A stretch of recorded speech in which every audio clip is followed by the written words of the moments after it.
What is up, YouTube? Andrew over here at Freedom Motors in Stillwater. We're going to be taking a quick test drive of a 2018 JLU Wrangler Sahara. So if you enjoy anything that you see in the video, please be sure to hit that subscribe button so that you can stay up to date on all my latest content.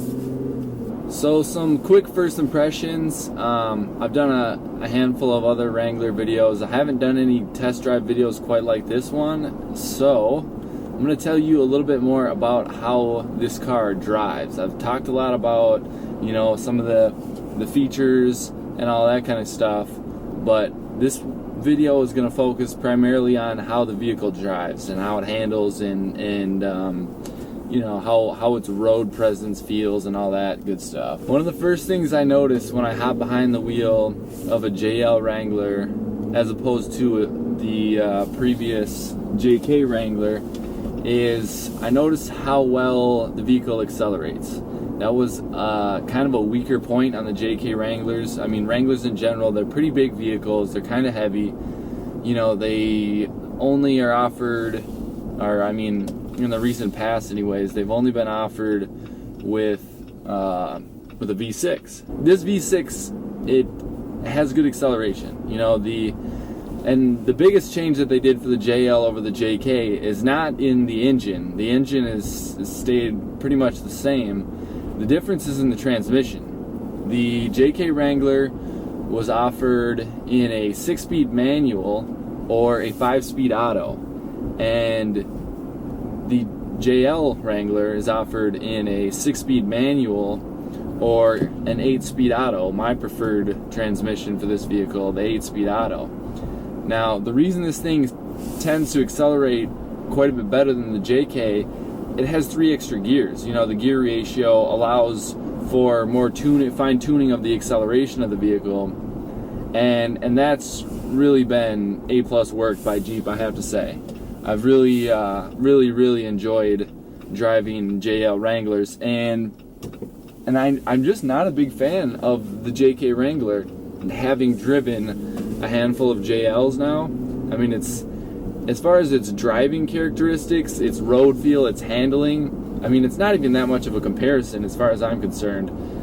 The JL just handles a lot better. I've driven these vehicles on the highway a couple of different times, and there's still a little bit of wind noise, right? The vehicle is shaped kind of like a Lego brick, so the aerodynamics still isn't that strong, so you still have that wind noise. The windshield is slightly more angled for the JL, so it reduces some of the wind noise, so it's still a little noisy, but that's okay. Those are just minor things. But on the highway, on a windy day, the JL doesn't seem to blow all over the road or have that, quote-unquote, like Jeep Wrangler death wobble that I've heard people talk about.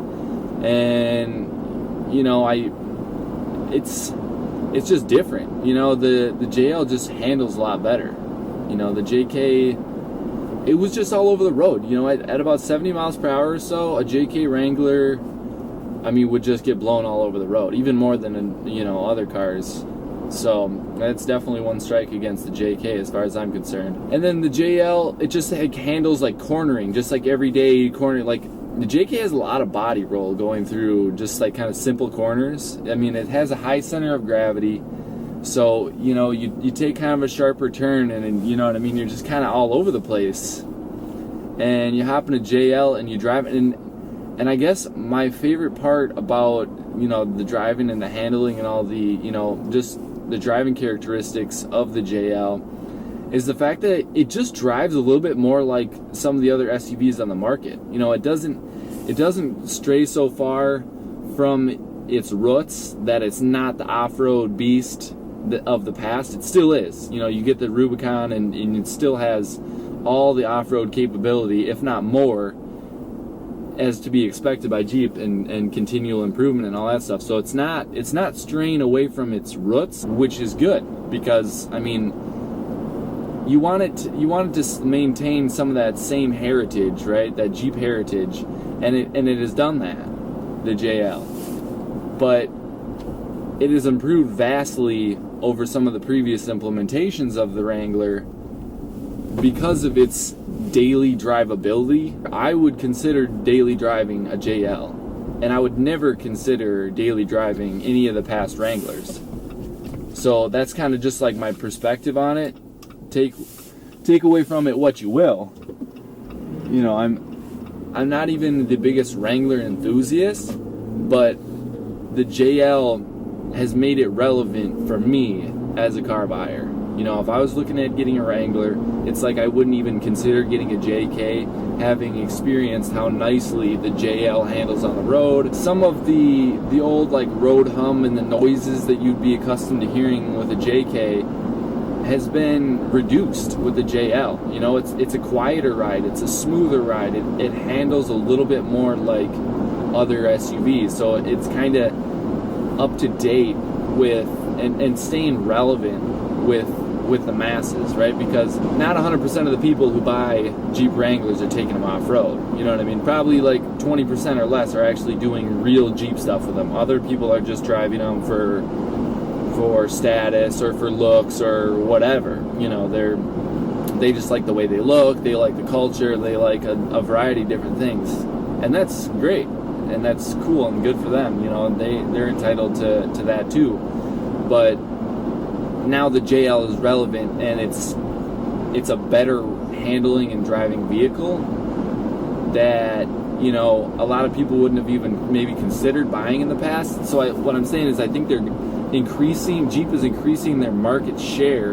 You need a little bit of acceleration power, you know, like when you step into it like I'm doing right now, like it actually gets up to speed, it moves, and it's moving more towards a vehicle that you wouldn't need to throw a bunch of money at to make it quite how you like it, you know. And I know that's a Jeep Wrangler thing, you know, buying a bunch of accessories, and I'm not saying you shouldn't do that. I think that's really cool, you know, lifted custom Wranglers on 35s with light bars and all this kind of stuff. That stuff is really cool. But what I'm saying is everything on the interior feels nice, so you wouldn't have to do anything in here. You just have to do, you know, your lift, your tires, your shocks, and you know what I mean, some of the more off-road type of stuff, some of the more, you know, exterior cosmetics, you know, light bar. Oh, we got cops flying by. I better pull over and let them pass. Oh, there they go. And the gas mileage is improved on this vehicle over the JK. Probably average a couple extra miles per gallon on the highway. I'm probably going to step into it pretty good here just to get you a taste of that acceleration. I actually have been able to break these rear wheels loose. On a different one that I was driving, I broke loose just a touch on pretty hard acceleration. I thought, wow, that would never happen if I was driving a JK Wrangler. Not a stock one anyways. I broke one of the tires loose pretty quick there. Got up to 50 miles per hour, no problem. And I'm at the speed limit, just like that. It feels nice. When you step into it, it actually responds. It does what you want it to do. The gear ratio on the 8-speed auto is on point. So now I'm coming up to a red light at about 55 miles per hour. I'm going to step into the brakes pretty good here and just get a feel for how quickly and how, yeah, see, that feels really good. I feel like I had really nice control over that, and I have to say I don't think the JK Wrangler brakes quite as well as the JL Wrangler does, because I stepped into the brakes, you know, a reasonable amount from about 55 miles per hour down to 0, and it felt like I had really good road feel. Like I could have stopped faster if I needed to, you know. One of the biggest things for me is performance, and the JK Wrangler just didn't perform that well under hard acceleration, I have to say. And the JL Wrangler, I mean, when you step into it, it does what you expect it to do. You know what I mean? Like, you don't have to wait. You don't have to, like, oh, we'll get there eventually, 0 to 60 eventually. You know, it's like you get that instant performance that you're looking for when you step into the floor. Some cars just have no gut. They're just gutless. They just don't do what you want to. You're just going to have to wait, or you have to drive differently based on what the vehicle is capable of.